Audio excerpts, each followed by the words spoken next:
Alors, mon parcours depuis l'UJA, puisque j'ai présidé l'UJA de Rennes en 2013, j'étais parallèlement déjà membre du Conseil de l'Ordre où j'ai fait 2 mandats. Et ensuite, après une année de pause, j'ai décidé de présenter ma candidature au bâtonnat à Rennes parce qu'il me semblait aussi important que le barreau de Rennes puisse être représenté par quelqu'un qui correspond à la profession d'avocat aujourd'hui, puisque l'avocat type, si on peut parler d'avocat type aujourd'hui dans la profession d'avocat en France, est une femme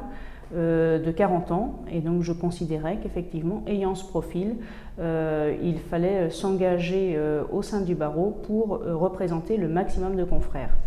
Si j'étais garde des Sceaux, le premier message que j'aurais à l'attention des jeunes avocats, c'est de s'ouvrir et de s'ouvrir vers la profession, parce qu'aujourd'hui, beaucoup intègrent la profession d'avocat mais l'exercent comme un métier, et quand on est découragé parfois du quotidien de cette profession qui était exigeante, il est important de pouvoir retrouver des ressources ailleurs, et notamment au niveau des organes professionnels qui permettent un épanouissement beaucoup plus important que les dossiers au sein des cabinets.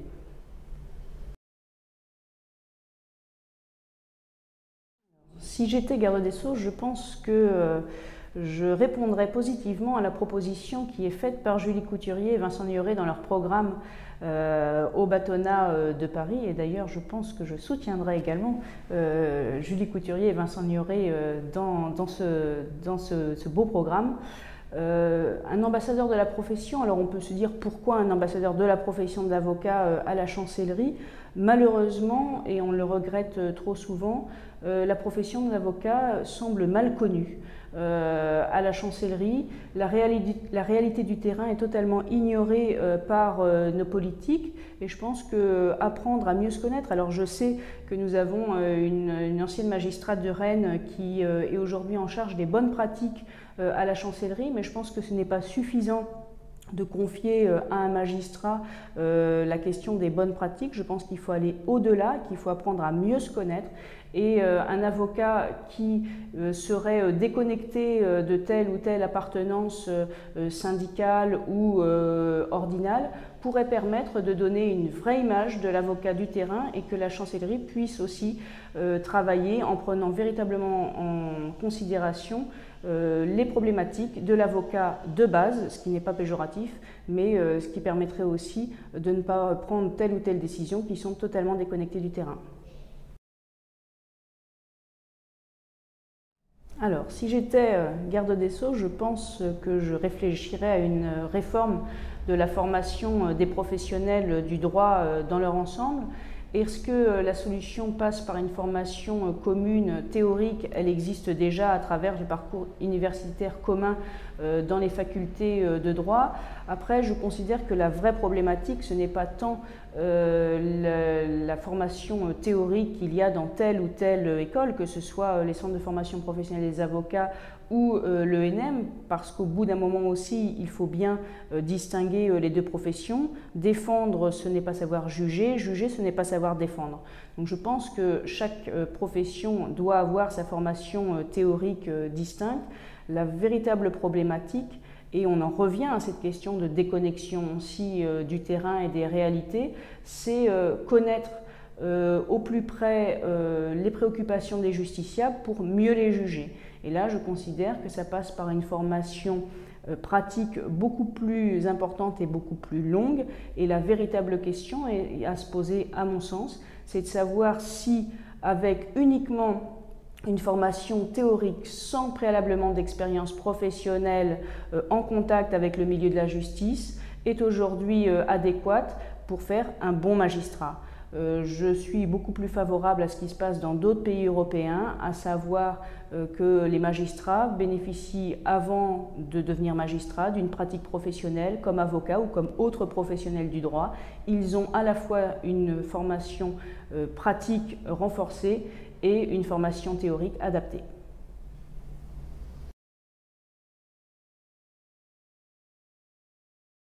Alors, si j'étais garde des Sceaux, je m'attacherais a incité les avocats à créer une grande plateforme collaborative sur laquelle ils pourraient déposer leurs décisions de justice. Alors bien sûr de manière anonymisée, on connaît les difficultés de l'anonymat d'une décision de justice puisqu'il ne suffit parfois pas de supprimer un nom pour rendre la décision anonyme. Pour autant, aujourd'hui et à l'ère de la communication, il peut paraître assez incroyable de voir que les cabinets ont des sources de jurisprudence extrêmement importantes, parfois sur des sujets extrêmement pointus que nous n'arrivons pas à retrouver sur les bases d'informations juridiques, et ce sont véritablement les cabinets qui sont en possession d'une source extrêmement importante de la jurisprudence, et quand on sait que la jurisprudence fait avancer le droit, il serait légitime que les avocats puissent de manière collaborative, sans que cela ait des incidences financières ou autres, qu'on soit vraiment dans la collaboration, le partage d'informations. On le fait aujourd'hui, mais c'est plus du bricolage puisque un tel et un tel voit le nom d'un avocat dans une décision de justice ou sait que tel cabinet traite tel contentieux. Donc on se communique déjà des décisions de jurisprudence, mais il serait bien de pouvoir les offrir à tous à travers véritablement une plateforme collaborative. Je pense que l'avocat du futur, c'est déjà l'avocat d'aujourd'hui. Moi, ça fait 15 ans que je pratique la profession, même un petit peu plus, et l'avocat, on l'a vu évoluer grandement. L'avocat, c'est effectivement l'avocat qui sait faire de la médiation, qui sait aller sur de nouveaux marchés, mais véritablement, moi, je pense que l'avocat du futur, c'est l'avocat qui va savoir garder l'humain au cœur des relations professionnelles. Bien souvent, l'avocat ne donne pas que des conseils juridiques. Nous sommes là physiquement présents dans les territoires pour recevoir les gens sur des problématiques. Souvent, quand on ressort du rendez-vous, on se dit « mais qu'est-ce qu'on va facturer à cette personne ?» Il n'y a pas de plus-value juridique à l'échange que nous avons eu. Pour autant, savoir aussi ramener l'humain au cœur des discussions, ça permet d'apaiser une situation, de mettre fin à un malentendu. Et véritablement, je pense que l'essentiel pour l'avocat de demain, c'est de maintenir toujours ce lien humain et que l'humain reste au cœur des relations. Aujourd'hui, la profession d'avocat manque cruellement d'une image positive aux yeux du public, et je pense que revaloriser la profession d'avocat, c'est tout simplement en parler, faire connaître ce qu'est le métier d'avocat, à la fois dans les écoles, mais peut-être plus que ce qu'on fait encore aujourd'hui, en utilisant tous les supports, que ce soit les médias, que ce soit les rencontres que nous avons avec les justiciables, en participant à des salons, puisque l'image de la profession d'avocat n'est pas l'image qui est celle que l'on connaît nous dans notre quotidien, et je pense qu'on manque d'un déficit d'information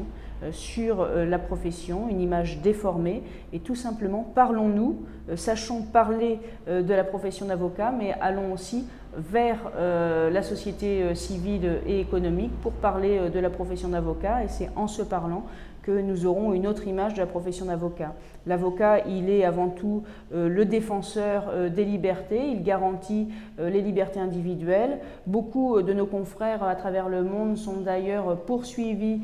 pour exercer ce métier de la plus belle des manières. Je pense à Nasrin Sotoudeh, je pense également, puisque le barreau de Rennes